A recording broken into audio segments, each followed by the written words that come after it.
আসসালামু আলাইকুম। কয়েকদিন ধরে অনেক অসুস্থ ছিলাম। বরিশাল ল্যাবএইডে ডক্টর দেখাইছিলাম। ডক্টরের পরামর্শ অনুযায়ী কয়েকদিন হসপিটালেও ভর্তি ছিলাম। এরপরে রিলিজ নিয়ে বাসায় চলে আসি। দেখেন আমাদের সিরাত আমার দিকে কিভাবে তাকিয়ে আছে। আজকে অনেক দিন পর্যন্ত সে হসপিটালে আমার সাথে ছিল এবং ওর আম্মুর সাথে আসা যাওয়া করছে। তাই আজকে আমি অফিসে যাচ্ছি দেখে ওর মনটা খুবই খারাপ। সকাল সকাল উঠে বসে আছে আমার জন্য যেন আমি অফিসে না যাই। তাই আমার সাথে কথাও বলে না।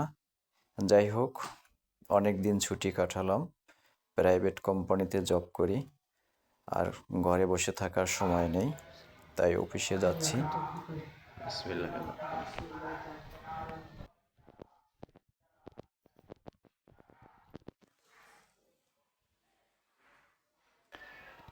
গেটটা সব সময় লাগানো থাকে, তাই তালাটা খুলে নিলাম। যদিও শরীরটা বেশি একটা ভালো না, তালাটা খুলতে অনেক কষ্ট হচ্ছে। যাই হোক, ডক্টর দেখালাম, হসপিটালে দীর্ঘদিন ভর্তি ছিলাম, অনেক পরীক্ষা নিরীক্ষা করালাম, বেশ কিছু টাকা খরচ হয়েছে। কিন্তু দুঃখের বিষয় হলো, অনেক পরীক্ষা নিরীক্ষা করে সবগুলো রিপোর্ট নর্মাল, কিন্তু দিনে দিনে আমার শরীরের ওয়েট কমে যাচ্ছে, শরীর দুর্বল হচ্ছে, কিন্তু কোনো উৎসাহ খুঁজে পেলাম না। যাই হোক, সব কিছুই আল্লাহ পাকের ইচ্ছা। আবার বাসায় চলে আসলাম, কর্মজীবনে আবার ফিরে যাচ্ছি। সবাই আমার জন্য দোয়া করবেন।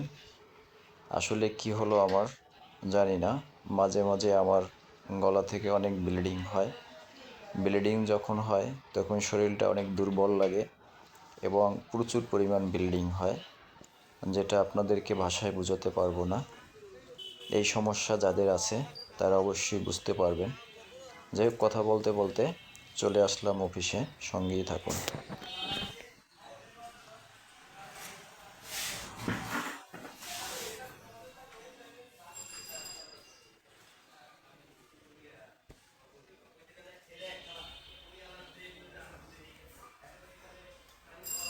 এখন থেকে চেষ্টা করব নিয়মিত ভিডিও দেওয়ার জন্য।